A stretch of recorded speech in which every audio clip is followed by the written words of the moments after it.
نحمدہ ونصلی ونسلم علی رسولہ الکریم اما بعد فاعوذ باللہ من الشیطان الرجیم بسم اللہ الرحمن الرحیم الا ان اولیاء اللہ لا خوف علیہم ولا هم یحزنون صدق اللہ مولانا العظیم وصدق رسولہ النبی الکریم ونحن علی ذالک من الشاہدین والشاکرین والحمد للہ رب العالمین ان اللہ وملائکتہ یصلون علی النبی یا ایہا الذین آمنوا صلوا علیہ وسلموا تسلیما صلاۃ والسلام علیکہ یا سیدی یا رسول اللہ وعلا یاران طریقت ادب خردگانی نگاہ محبت بادہ کشان میخانہ مجددیت انتہائی عزت و تکریم کے لائق علماء کرام ذوی المجد والاحتشام، آج کی یہ تقریب سعید حضرت امام ربانی مجدد و منور الفسانی آیت من آیات ربانی قندیل نورانی رمز حقانی سر یزدانی ہیکل سمدانی واقف اسرار علوم قرآنی عالم علوم مقطعات قرآنی سیف مسلول ابو الوقت حضرت امام ربانی مجدد و منور الفسانی رضی اللہ تعالیٰ عنہ کی بارگاہ میں ہدیہ محبت پیش کرنے کے لیے، ہدیہ عقیدت پیش کرنے کے لیے جو کہ ان کا حق بنتا ہے، ہم ان کا ذکر پاک کر کے ان پر کوئی احسان نہیں کر رہے، یہ وہ احسان ہے جو انہوں نے ہم پر کیا ہے۔ حل جزاء الاحسان الا الاحسان،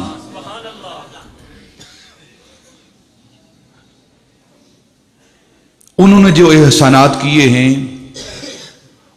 ان احسانوں کا ہم ذکر کر کے اس بات کا اظہار کر رہے ہیں کہ جو اصل ہوتے ہیں وہ اپنے محسنوں کا ذکر کرتے ہیں۔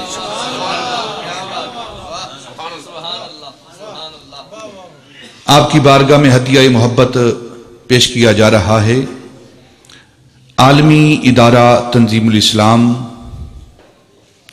حلقہ شہینہ آباد کی طرف سے عشرہ امام ربانی کا 2010 کا یہ پہلا پروگرام ہے۔ ہر سال عزت و احترام کے ساتھ، تذکر و احتشام کے ساتھ یہ پروگرام انعقاد پذیر ہوتا ہے اور بحمدہ تعالی اس سال بھی پوری شان و شوکت کے ساتھ اس عشرے کا آغاز ہو رہا ہے۔ میں عالمی ادارہ تنظیم الاسلام حلقہ شہین آباد کے جملہ اراکین کو، رفقاء کو، احباب کو، ساتھیوں کو، اس مسجد کی انتظامیہ کو اور تمام حاضر ہونے والے احباب کو ہدیہ مبارکباد پیش کرتا ہوں۔ انتہائی مختصر وقت میں